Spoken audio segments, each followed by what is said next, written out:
आज हम लोग पढ़ेंगे आपके सिलेबस का सेकेंड चैप्टर इंग्लिश का, जो है लॉस्ट स्प्रिंग। इसकी राइटर हैं एनीस जंक। सो हम लोग देखते हैं कि इसका नाम द लॉस्ट स्प्रिंग क्यों है। वहीं स्प्रिंग के मौसम में जहाँ बच्चे खेल कूद करना पसंद करते हैं, घूमना फिरना पसंद करते हैं, वहीं पर एक साहेब नाम का लड़का कैसे अपनी ज़िंदगी नंगे पैर और कूड़ा कचरा उठाने में और उसको ढोने में कैसे अपना ज़िंदगी बिताता है। सो यहाँ पर जो साहेब है उसका कंपैरिजन अगर हम लोग करें दूसरे बच्चों से, तो साहेब की लाइफ बहुत स्ट्रगलिंग होती है। वो बेयर फुट रहता है, मतलब नंगे पैर रहता है, और फिर उसके पास पैसे भी नहीं होते हैं। उसके पास जो पैसे होते हैं, सो वो गार्बेज में जो पैसे पा जाता है तो पा जाता है, वरना उसके पास पाने के लिए कुछ नहीं होता है। ठीक, हम लोग स्टार्ट करते हैं इसका फर्स्ट पार्ट, जो है sometimes I find a rupee in the garbage. यहाँ पर sometimes I find a rupee in the garbage का मतलब यही है कि जो साहेब रहता है, साहेब को कभी कभी गार्बेज में से 1 रुपये मिल जाता है। वहीं जहाँ पे उसे 1 रुपये मिल जाता है तो उसे उसकी और ज़्यादा चाह होती है कि मुझे हो सकता है गार्बेज में और भी ज़्यादा पैसे मिल सकते हैं। सो यहाँ पर जो ऑथर हैं, ठीक है, जिनका नाम एनीस है, एनीस मिलती हैं साहेब से एवरी मॉर्निंग। ठीक है, so the author comes across Saheb every morning. Saheb left his home in Dhaka long time ago. Dhaka Bangladesh में है, साहेब वहाँ का रहने वाला है, तो वो छोड़कर आ जाता है अपना देश इंडिया में।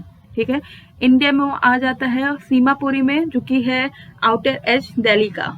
तो वो वहाँ पर अपना रहना शुरू कर देता है और सीमापुरी में वो कूड़ा कचरा उठाने का काम करता है।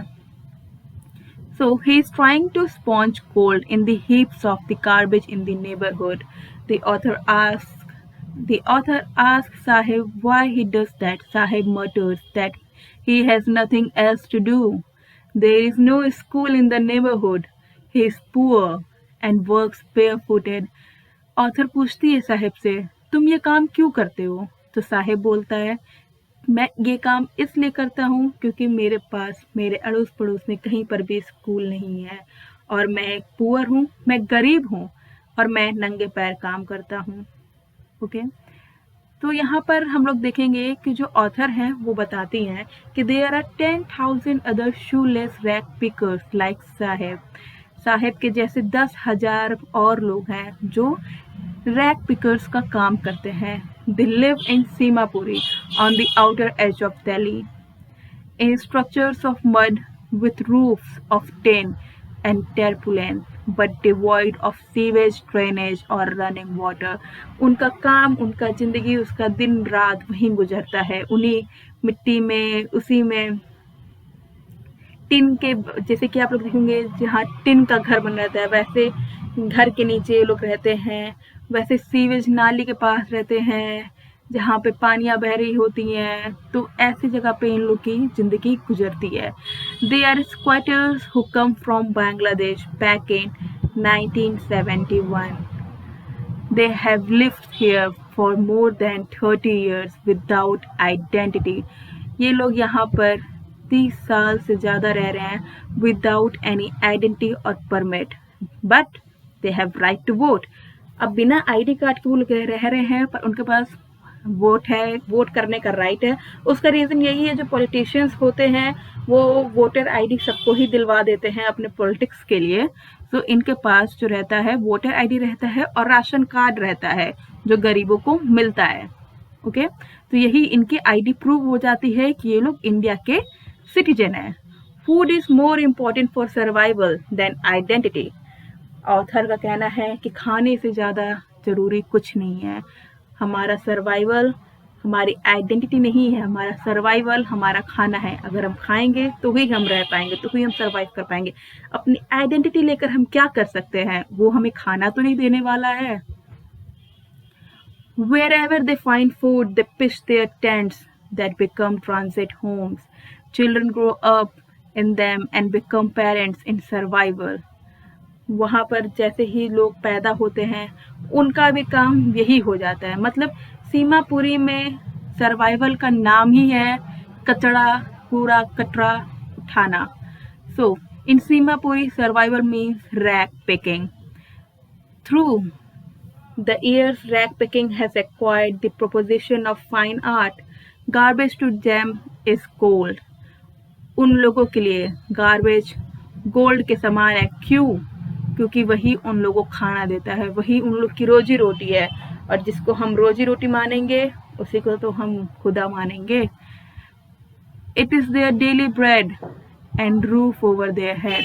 उसी की वजह से उनके सिर के ऊपर छत है, उन्हीं की वजह से उसे एक दिन का खाना मिल जाता है। So sometimes Sahib finds a rupee or even a 10 rupee note in the garbage heap. Sahib को कभी कभी 1 रुपए, कभी कभी 10 रुपए का नोट गार्बेज में मिल जाते थे। Then there is hope of finding more. जब साहिब को 1 या 10 रुपए वहां मिल जाते थे तो उसके अंदर एक उम्मीद आ जाती थी कि हो सकता है मुझे वहां और पैसे मिल जाएंगे। Garbage has a meaning different from what it comes to their parents. उसके पास एक मीनिंग था गार्बेज का, वो उसके लिए एक मान्य चीज था, उसकी वो वैल्यू करता था। क्यों? क्योंकि it's come what it means to their parents. For children it is wrapped in wonder, for the elders it means of survival. बच्चों के लिए ये wrapped in wonders था। Please note down these words, this line. For children it is wrapped in words, for the elders it is a mean of survival. One winter morning, the author finds Sahib standing by the fenced gate. एक ठंड वाली morning की बात है, ठंड का समय रहता है।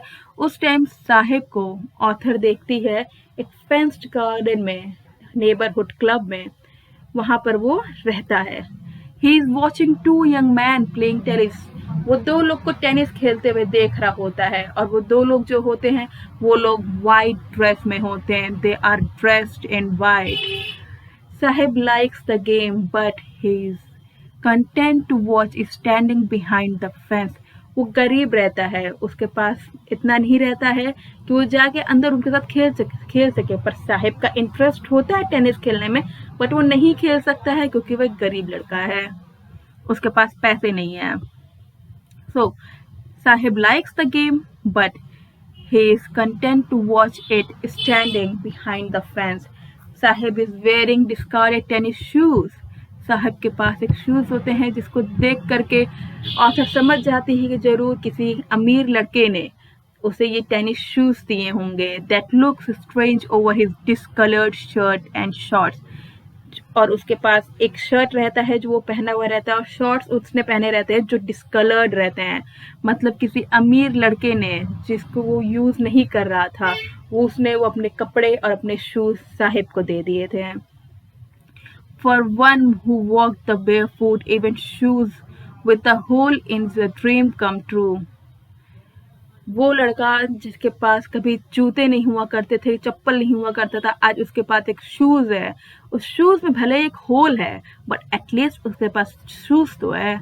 तो उसके लिए is a dream come true. उसके लिए बहुत बड़ी बात है कि उसके पास एटलीस्ट जूते हैं।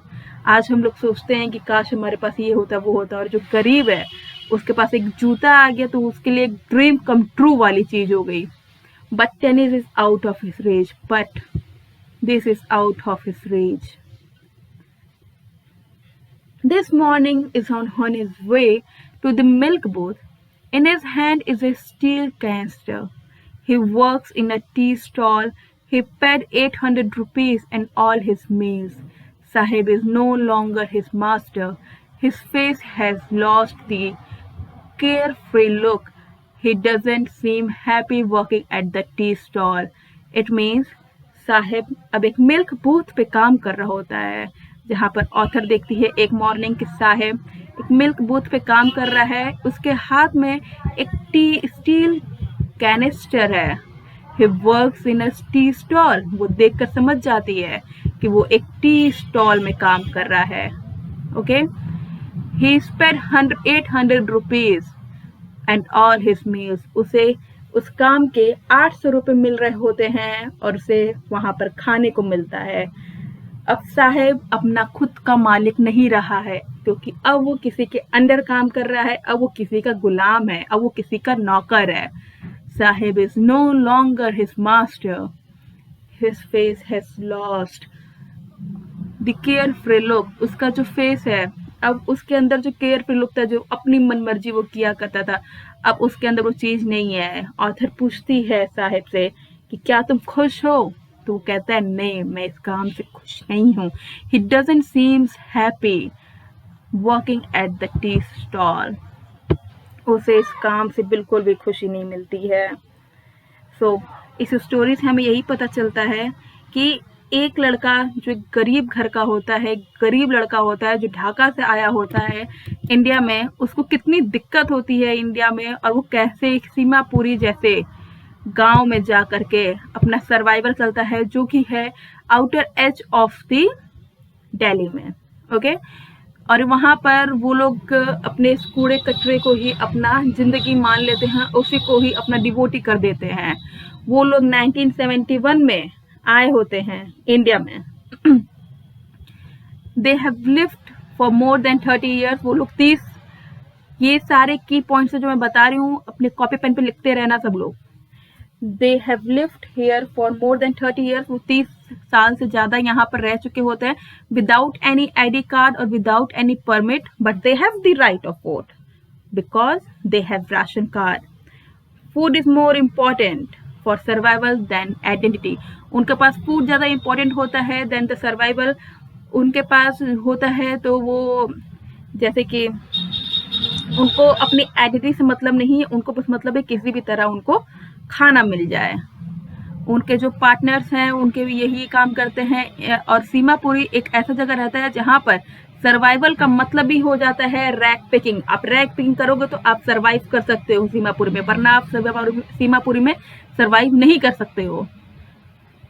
Through the years, rag picking has acquired a proportion of fine art. Garbage to them is gold.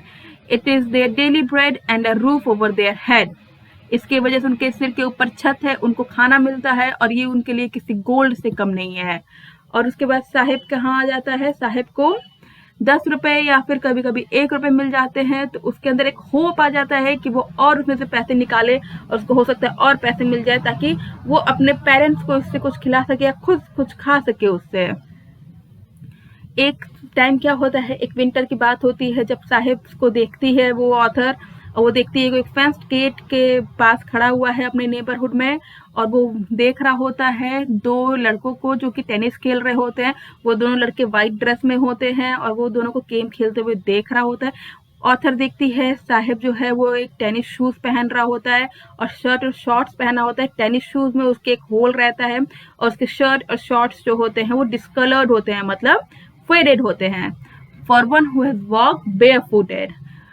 और उनके लिए, उसके लिए एक बहुत बड़ी बात है, जो कभी एक जमाने में एक टाइम पे जो कभी नंगे पैर घूमा करता था, बेयर फुट रहा करता था, उसके पास आज एक जूता है, एक शूज है, जिसके लिए एक ड्रीम कम ट्रू से कम नहीं है उसके लिए वो।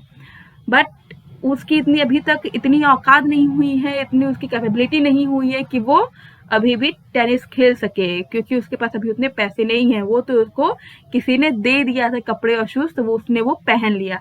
फिर वो एक मॉर्निंग देखती है ऑथर साहब को कि एक मिल्क बूथ पे काम कर रहा होता है, उसके हाथ में स्टील कैनिस्टर रहता है और वो एक टी स्टॉल पे काम कर रहा होता है।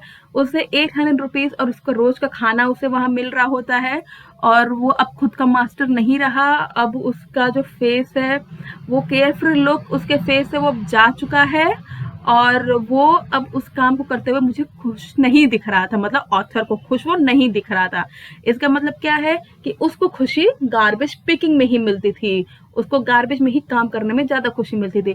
तो इससे हम लोग अपना कंक्लूजन देख चुके हैं। हम लोगों ने बहुत शॉर्ट में, बहुत सिंपल तरीके से ये स्टोरी पढ़ लिया है। लॉस्ट स्प्रिंग का जो फर्स्ट पार्ट है, जो कि है sometimes I find a rupee in the garbage, हम लोग समझ गए हैं कि इसका नाम लॉस्ट स्प्रिंग क्यों है, इसका नाम sometimes I find rupee in the garbage क्यों है। ओके, तो अब हम लोग नेक्स्ट पार्ट में देखेंगे कि नेक्स्ट पार्ट इसका क्या है। I want to drive car. Okay, so please subscribe my